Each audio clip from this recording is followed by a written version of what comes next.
वालेकुम। Azhar, reuse pitch इस्तेमाल करने के पीछे क्या स्ट्रेटजी है, और समझते हैं कि ये अगर खुदा न खास्ता बैकफायर कर गया? नहीं, देखें, आपने 20 विकेट्स लेनी है। वी थॉट कि हम किस तरह 20 विकेट ले सकते हैं, तो आई थिंक कि जो पिच को यूज़ करना है वो ये उसके पीछे यही था कि हम कैसे जो है ना 20 विकेटें ले सकते हैं। आई थॉट कि अगेंस्ट इंग्लैंड अगर हम स्पिन के साथ जाते हैं, स्पिन डोमिनेट करते हैं, तो वी गॉट चांस के 20 विकेट लें। अजहर भाई इधर अस्सलाम वालेकुम। अच्छा अजहर भाई, पिछले 3 टेस्ट से हमने देखा है जब से ये सेटअप आया, आप लोगों ने ज़रा सीम फ्रेंडली विकेट्स बनाने की कोशिश की है। स्क्वायर्स के ऊपर भी घास छोड़ा है, पिचेस के ऊपर भी घास छोड़ा है जहाँ छोड़ा जा सकता था। तो अब एकदम से बिल्कुल ही डिफरेंट 180 डिग्री अप्रोच डिफरेंट हमने देखी है। तो ये कहीं पे एडमिशन है इस चीज़ का कि पिछले 3 टेस्ट में जो अप्रोच थी वो सही नहीं थी? नहीं, ऐसा नहीं है, क्योंकि हमारा क्लियर प्लान था कि हमने बांग्लादेश के साथ कैसी पिचेस बनानी है और ये वाली जो है इंग्लैंड की सीरीज़ में हमने किस तरह जाना है। तो हमारा अप्रोच यही थी कि हम लोग उनके ख़िलाफ़ जो है ना सीम पेस पे जाएंगे और इंग्लैंड के ख़िलाफ़ हम स्पिन पिचेस बनवाएंगे। हमारे पास सर्कमस्टांसेस, अगर आप पिछली पिच भी देखें तो उसके ऊपर वो था, लेकिन हमारी जो इंस्ट्रक्शन थी वो यही थी कि बॉल स्पिन होना चाहिए। अगर आप देखेंगे जो टेस्ट मैच हुआ है वो ये था कि हम ये चाह रहे थे कि सेकंड डे के बाद जो है ना बॉल स्पिन हो, लेकिन आपने देखा कि 5वें दिन तक भी बॉल उसके ऊपर स्पिन नहीं हुआ। तो आई थिंक कि अभी जो अगला टेस्ट मैच है, होपफुली कि 9th डे की जो पिच है उस पर हो सकता है कि बॉल स्पिन हो। अजहर भाई, एकदम से पाकिस्तान के पेस अटैक से सारे तजुर्बाकार पेसर्स बाहर बिठा दिए गए और बैटिंग में बाबर आजम को भी, तो आपको नहीं लगता कि बिल्कुल टीम यकसर बदल गई है और एक मैच भी हारी हुई है? और जहाँ तक पिचेस का ताल्लुक है, हम पिछली सीरीज़ों से सुन रहे हैं कि आप हजरात अपनी मर्ज़ी की पिचेस बनाते हैं लेकिन नतीजे नहीं निकलते वैसे, तो अभी क्या तवक्को होगी कि आइंदा भी? देखें, जहाँ तक आपने टीम चेंजेस की बात की, बाबर जो है वो हमारे नंबर 1 प्लेयर हैं, इसमें कोई क्वेश्चन नहीं है, उनकी टेक्निक, उनकी एबिलिटी। और अगर आप देखें कि पाकिस्तान की FTP देखें कि इतनी ज़्यादा क्रिकेट आ रही है, तो उसकी वजह से जो है ना आई थिंक कि सिलेक्शन कमेटी ने ये डिसाइड किया है कि this is the best time to give Babar और रेस्ट, और वो फ्रेश होके आए, क्योंकि इसके बाद आपको पता है हमने ऑस्ट्रेलिया भी जाना है, जिम्बाब्वे एंड साउथ अफ्रीका का टूर है, तो वो बहुत इंपॉर्टेंट था। और जहाँ तक आपने बात की कि फास्ट बॉलिंग, अब जाहिर सी बात है कि अगर आप पिछला कुछ रिकॉर्ड देखें, हमें आप ये देख लें कि तीसरा टेस्ट मैच है जब से हम ये नई मैनेजमेंट आई है, उससे पहले भी हम स्ट्रगल कर रहे थे कि हमने 20 विकेटें कैसे लेनी है, पेस पे भी जो है ना। तो ये सोचा कि स्पिन में हमारी ज़्यादा ऑप्शन है, तो इस वजह से हमने वो किया। उसमें भी कुछ निकल से नसीम को कुछ निकल था, और शहीन जो है ना काफ़ी सारी क्रिकेट खेलते हुए आ रहे थे, तो ये डिसाइड हुआ कि उनको रेस्ट दिया जाए। अजहर, एक तो लगातार 3 टेस्ट मैचेस अब होम ग्राउंड इसी 1 महीने के अंदर आ रहे हैं, दूसरा आपने चेंजेस इतनी ज़्यादा कर ली, ये प्लान तो बन गया कि 20 विकेटें ले लेंगे आप, तो एक्स्ट्रा प्रेशर नहीं हो गया कि नए यकदम इतनी चेंजेस करके जाएंगे आप स्क्वाड में? देखिए, आप अगर आप उसमें देखें कि स्पिन बॉलिंग की चेंज एक ही है, मतलब अगर आप स्क्वाड की अगर उस बात करें तो बाबर की जगह जो है कोई बैट्समैन खेलेगा। वो शाम तक टीम जब सेलेक्टर्स जो है वो कर देंगे तो आपके सामने टीम आ जाएगी। तो बैटिंग में तो आपका ऑलमोस्ट सेम बैटिंग लाइनअप होगा apart from Babar. And then the spin में जो है ना कि आपके पास फास्ट बॉलर की जगह आपके पास स्पिन ऑप्शन आ जाएगी।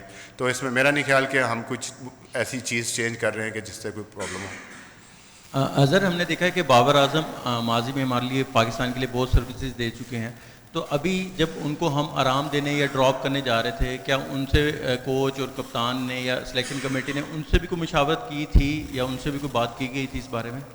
देखें, जो ड्रॉप नहीं किया गया, रेस्ट दिया गया है, और मैनेजमेंट भी ये समझती है, और काफ़ी क्योंकि मेरे साथ बाबर काफ़ी क्लोज हैं, तो यही था कि काफ़ी कुछ, बिकॉज वो पिछले 2-3 महीने से काफ़ी कुछ जा रहा था। तो आप मेंटली जो है ना, आप बेशक कहें कि मैं जितना मर्जी स्ट्रांग हूँ, लेकिन बैक ऑफ द माइंड जो है वो चीज़ें आपके दिमाग में चीज़ें आती हैं।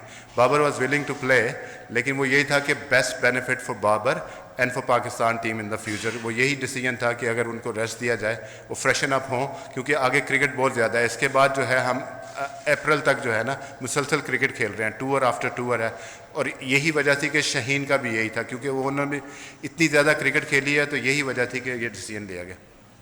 मज़हर भाई, इस टेस्ट स्क्वाड के अंदर काफ़ी फ्रेशर्स नज़र आ रहे हैं, तो आप इन फ्रेशर्स के लिए क्या समझते हैं जो डोमेस्टिक में परफॉर्म करके आ रहे हैं? कितनी बड़ी अपॉर्चुनिटी है अपने होम ग्राउंड पे इंग्लैंड जैसी टीम के अगेंस्ट, और ये कोई प्रेशर तो नहीं फील करेंगे specially with your management?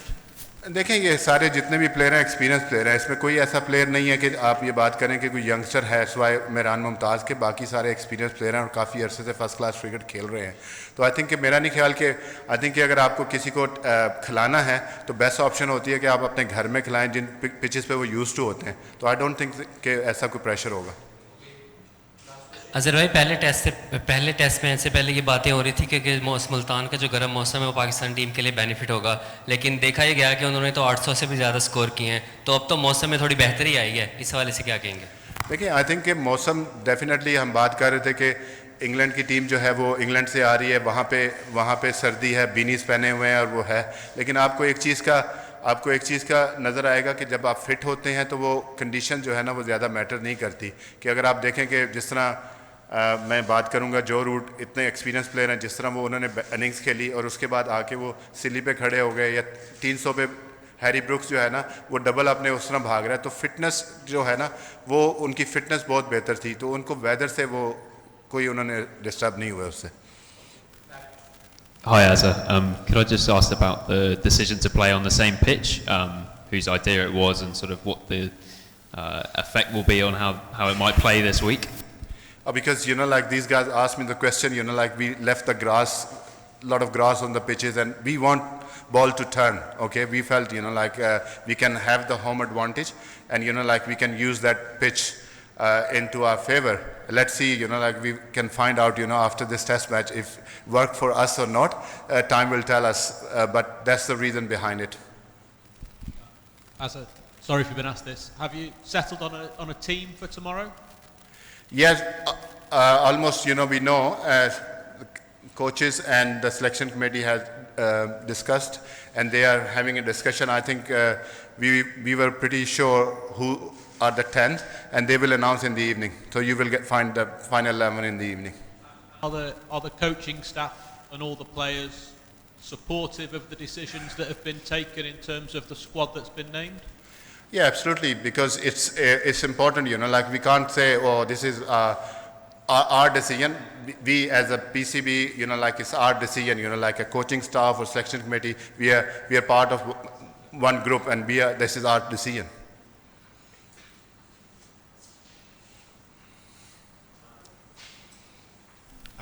Just the new players who come into the squad, the debutants, people who might be making their debuts, could you just introduce us to them a bit? It's not decided yet who's going to play, but I can tell you Mehraan Mumtaz is the guy who is a left-arm spinner, and he had a phenomenal last season. Like he was part of Pakistan Shaheen team for Australia. He's done really well.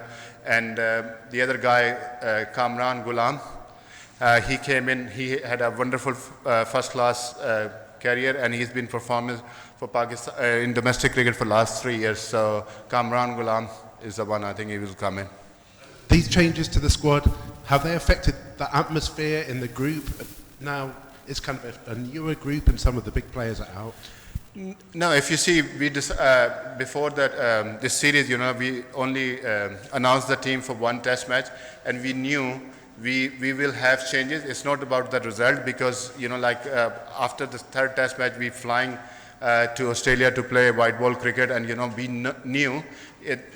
In this series, we're going to rest Shaheen, we're going to rest all our main players, because if you see, our FTP is very hectic for the next 6 months.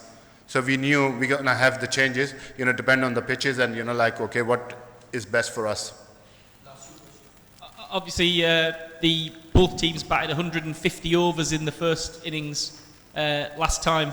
When you say you want the ball to turn, is the idea this week that a good match is a quick match, and we could be just three days? Oh, we need to take advantage. I think if games goes till the 5 days or 3 days, any pitch can happen. Like the way England plays normally, they finish the test match in 4 days, whether they play in England or anywhere else. The test match finish in 4 days. Let's see if it finishes in 3 days or if it finishes 5 days. Azhar भाई, आपने 20 विकेटों की तो बात की है, लेकिन first test देखें आप कि हम रन्स नहीं कर सके। ये पिच भी जो नज़र आ रही है, इस पे आप रन्स करेंगे तो मैच जीतेंगे। इस हवाले से आप क्या कहेंगे? नहीं देखें, आप रन्स करने से मैच नहीं जीतते, रन्स करने से मैच ड्रॉ ज़रूर हो जाते हैं। मतलब हमने 560 जो पहली इनिंग में किया था, उसके बाद 800, वो ये हुआ कि हमने आउट नहीं किए, इंग्लैंड ने हमारी 20 विकेटें ले ली। तो 20 टेस्ट मैच जीतने के लिए डेफिनेटली आपको फर्स्ट इनिंग में रन्स तो चाहिए होते हैं कि आपने फर्स्ट इनिंग में एक अच्छा टोटल करें और उसके बाद जो है आप अपनी अपोजिशन को उससे कम रन में आउट करें या थोड़े से ज़्यादा रन में करें तो आप गेम में होते हैं। इंग्लैंड ने हमें जो है ना अंडर प्रेशर किया, उन्होंने इतनी ज़्यादा लीड थी 276 की, एंड उन्होंने अपने आप को टाइम दिया कि हमें आउट कर सके। They bowled very discipline, they bowled with a good line and length, and they have the simplest plan, ball at stump, which we didn't do in the last test match.